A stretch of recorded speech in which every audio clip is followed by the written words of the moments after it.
Lan walked out of the office and into the hallway, feeling the air tighten around her. Her steps were steady, but her breath trembled inside her chest. She had known her father was distant, but she never imagined doubt could follow even after death. The word paternity echoed in her mind, like a door slammed again and again. Behind her, the corridor was quiet, lined with framed photographs of medical awards and smiling colleagues. Her father's face seemed to watch her from every wall, stern and unreachable. TH letter 1EA30 called after her, voice coated in sugar. Lan, don't take it personally, it's just procedure. Lan did not answer. She kept walking until the elevator doors closed between them. Inside the steel box, she let her hands shake. Her reflection stared back at her, controlled but cracking. All her life, she had worked harder than anyone else in the family. She earned scholarships, honors, professional recognition. No applause, no warmth, just mild approval from a man who demanded more. Now he questioned her existence itself. When the elevator opened, Mai was waiting in the lobby, holding 2 coffees. Mai raised an eyebrow at Lan's expression. Bad meeting, she asked gently. Lan exhaled slowly, the words scraping on the way out. He left me the company, but I have to prove I'm his daughter first. Mai blinked, stunned into silence for a moment. Then she handed Lan the warmer coffee. You're going to take the test, right? Lan nodded.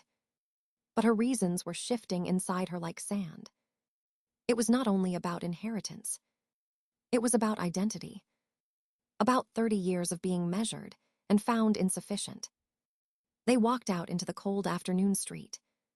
The city moved around them, indifferent to private tragedies. Mai spoke quietly. You always wanted answers. This is still that, just bigger. Lan knew she was right. Evidence doesn't lie. People do. Back at her apartment, sunlight slid in through tall windows and traced across stacks of books. A quiet life she built herself, without her family's influence or approval. Her phone buzzed. A message from TH letter 1EA30.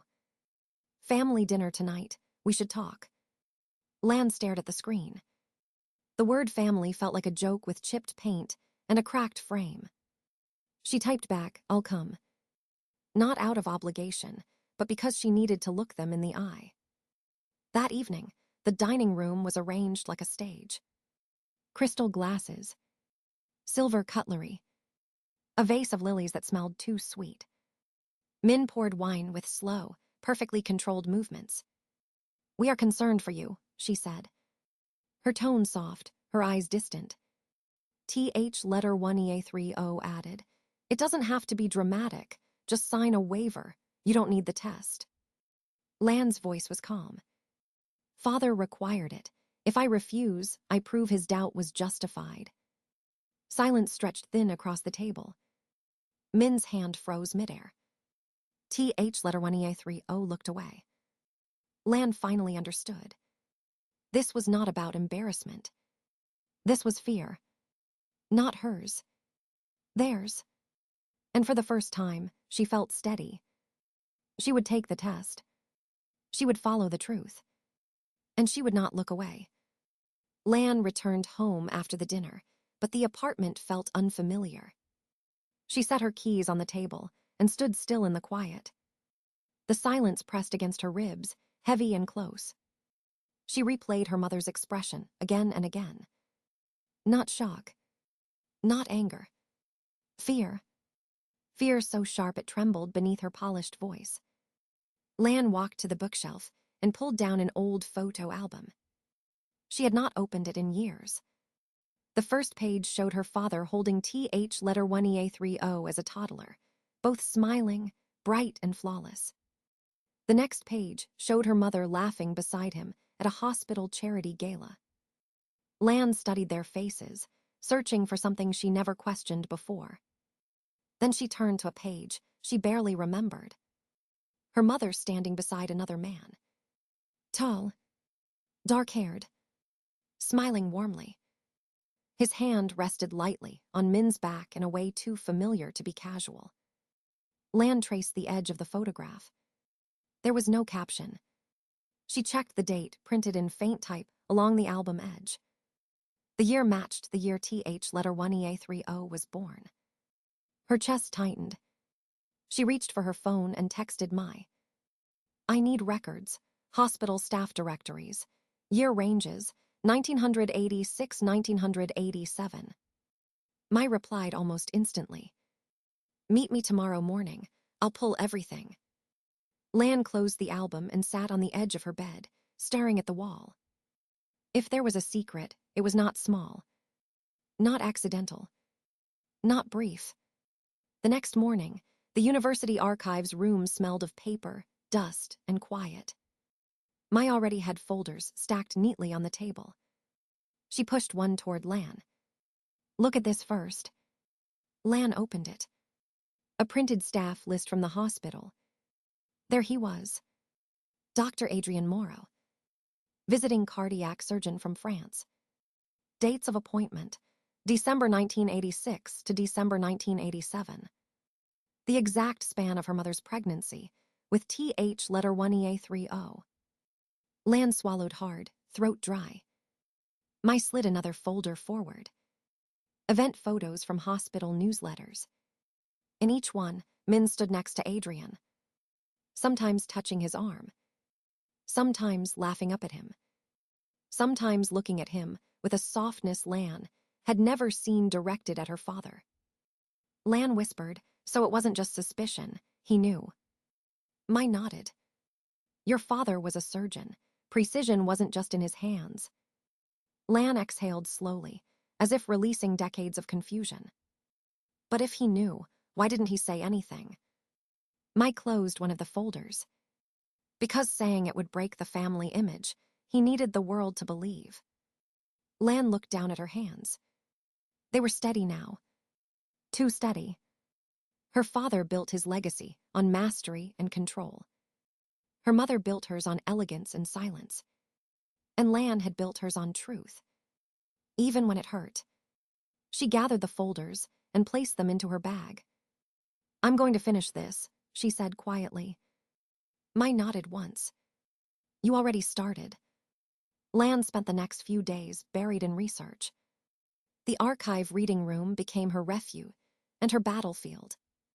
Pages whispered under her fingers like voices from the past. She searched not for gossip, but for patterns. Patterns do not lie. Human memory can twist itself into comfort. But documents tell what people fear to speak. Mai assisted silently, sorting, scanning, tagging dates and names. They worked with the efficiency of detectives who needed no words. Lan opened a leather-bound journal marked with her father's careful handwriting. His script was sharp, clean, controlled like the man himself. The entries began clinical and factual. Surgery outcomes. Board meeting notes. Travel schedules. Then a shift. A single name appeared in the margins. Adrian. The handwriting pressed deeper here, as if anger sat behind each stroke. Lan turned to a later page. Her breath caught. Min's behavior changed dramatically after Adrian's departure. Phone calls. Unexplained absences. Emotional distance.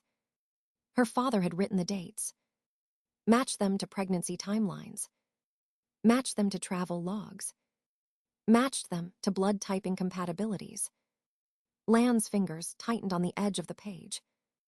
Her father had already proven that letter 1EA30 could not be his biological child. Not speculation. Not jealousy. Mathematics. Biology. Precision. She flipped further. Another entry. Earlier. Months before her own birth. Her father had noted similar suspicions during another time. More dates. More medical records. More emotional withdrawal. This time, Lan's timeline aligned. Lan froze. Her heartbeat slowed to something deep and heavy. He had doubted both daughters. He had lived with that doubt in silence for decades. Mai looked up from another stack of documents. You need to see this. She slid a hospital photo across the table. The image showed Min and Adrian together at a winter fundraising gala. Min leaned toward Adrian like someone leaning toward warmth. Lan felt the floor under her shift. Everything she thought she understood about her childhood flickered. The coldness from her father. The effortless affection toward TH-1EA30. The constant sense of being measured. Compared. Weighed. She remembered her father's rare praise. The way he would say, "Discipline is the only reliable proof of character." Was that love? Or caution? She stared down at a final sheet Mai handed her. A letter from the hospital administrative office, confirming Adrian's travel history, confirming his return to France, confirming the exact week Min had been hospitalized for early pregnancy complications. The puzzle was complete. Lan sat back slowly. The truth was no longer a question. It was a structure, a timeline, a pattern of choices made before she ever existed. Mai spoke quietly. "What will you do now?" Lan closed the journal with deliberate care. "I will take the DNA test." Her voice did not break. "And then," she said, gathering the evidence into her bag, "I will decide who I am. Not who they said I had to be." The testing center was bright and sterile, a place where truth was processed like paperwork. Lan checked in without speaking. Her hand stayed steady, though her pulse thrummed beneath her skin. The technician did not ask questions. Just swabs. Labels. A sealed envelope for later. Lan felt like she was packaging part of herself and surrendering it for judgment. When she left, the sky was pale and quiet. Her breath felt like winter, frost on glass. She walked without destination, letting the city carry her. Cars passed. People laughed.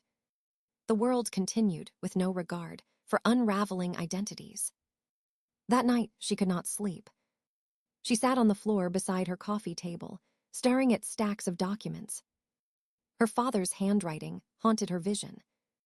Dates. Names. Questions he never voiced aloud. The silence of a man who preferred certainty over comfort. Days passed with slow wait. Mai kept her company at the archives, pretending to research but mostly watching Lan breathe. "Whatever the results say," Mai reminded her, "you existed before them." Lan nodded, but her expression stayed unreadable. The past had already shifted. The ground beneath her had already fractured. The email arrived 5 days later. A notification so ordinary it felt cruel. Lan sat down before opening it. One breath. Two. She clicked. The words were clinical, cold, final. Probability of biological paternity, 99.99%. Lan exhaled slowly. She did not cry. She did not collapse.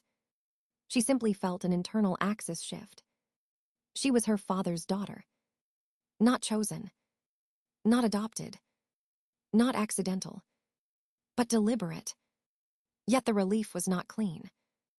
Another sentence followed. A supplemental comparison. No shared paternal markers detected between Lan and TH-1EA30.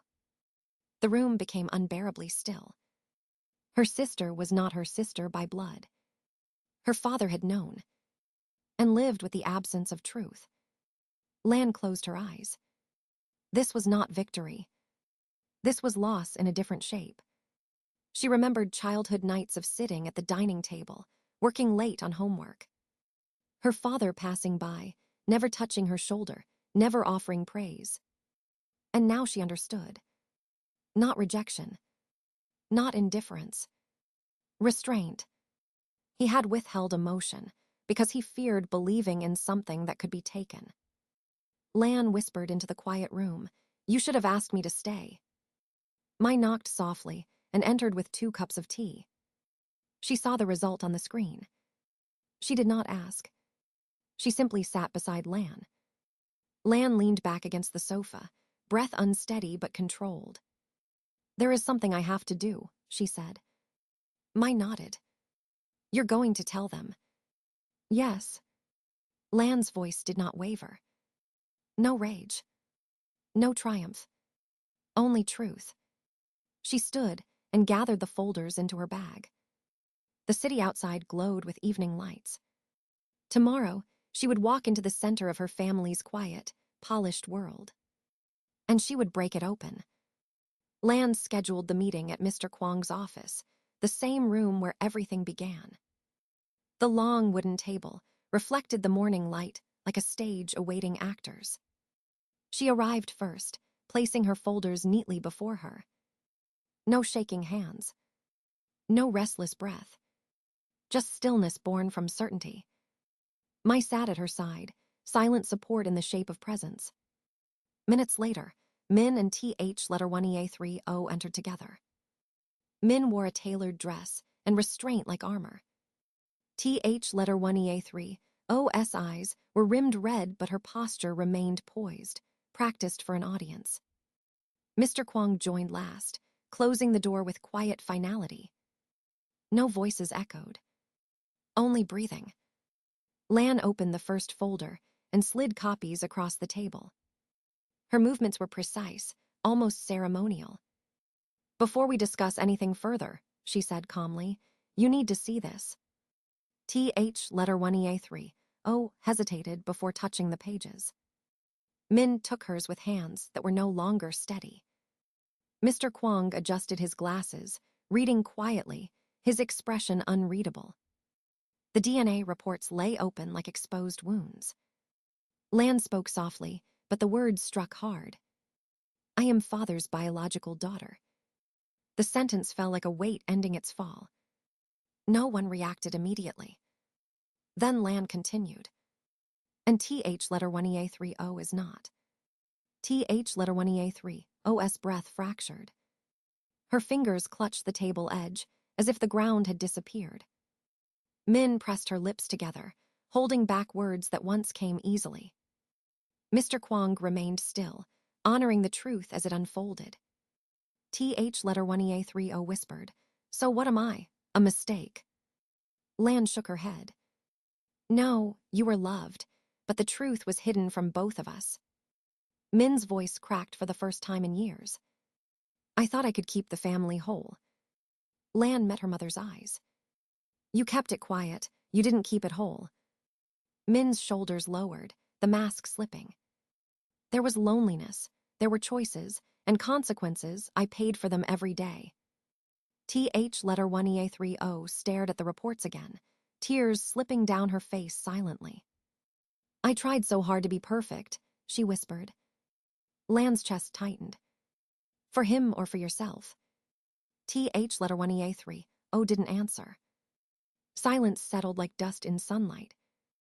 Lan reached into her bag and slid another envelope toward Mr. Kwong. These are my instructions regarding the inheritance. TH letter 1EA30 looked up sharply. You're going to take everything. Lan shook her head slowly. No, I'm keeping control of the company. That part is mine, and justified. She paused, letting the words settle before continuing. But I will establish a trust fund for you. Enough to live, to rebuild, to choose your own life. TH letter 1EA30 blinked in shock. Why? Lan exhaled. Because punishment isn't justice. Truth already changed everything. That's enough. Min covered her face with her hands. For the first time, she cried openly. No grace. No composure. Just grief. Lan watched her mother unravel and felt something shift inside her. Not triumph. Not forgiveness. Just understanding. She gathered the documents back into her folder. The meeting was over. The past had been spoken aloud. Nothing left to hide. As they stood to leave, TH letter 1EA30 touched Lan's arm. The touch was small and trembling. We're still sisters, she said, voice raw. Lan nodded. We always were, just not the way we believed. Lan stepped into the corporate building under a sky washed in pale morning gold. The city felt different now, not louder or quieter, but clearer. Her reflection in the glass doors no longer looked uncertain. She looked like someone who had walked through fire and catalogued every burn. Inside, executives greeted her with careful respect. Not deference, not fear, but acknowledgement. They had read the announcements. They knew the board transition was official. She was now the CEO. Her father's name still crowned the building, but it no longer overshadowed her. It was simply part of the foundation she now stood on. In the elevator, she took a slow breath. Not to steady herself, but to feel the space she could finally occupy without shrinking. The boardroom was filled when she arrived. Men and women, who once overlooked her, now waited for her direction. She did not raise her voice. She did not imitate her father's tone. She spoke with calm clarity that settled into the room like gravity. We will prioritize transparency in our research partnerships. We will increase patient access funds. We will restructure leadership mentoring. Heads nodded, notes were taken, decisions were accepted. No resistance. No skepticism. The company changed because she changed. When the meeting ended, she returned to her office, her father's old space. She had removed most of his awards from the shelves. Not to erase him, but to breathe. Only one photograph remained on the desk. Her father holding her as an infant. His jaw tight, his posture formal. Not affectionate. Not warm. But steady. A man unsure how to hold something fragile. Lan touched the frame gently. "I know you tried," she whispered. Not a forgiveness. Not an apology. Just truth. Later that week, she met Min for lunch in a quiet cafe tucked beneath autumn leaves. Min looked smaller now, still elegant but softer. They spoke of nothing dramatic. Weather. Books. How the city seemed colder this year. Near the end of the meal, Min reached across the table. Her hand rested over Lan's.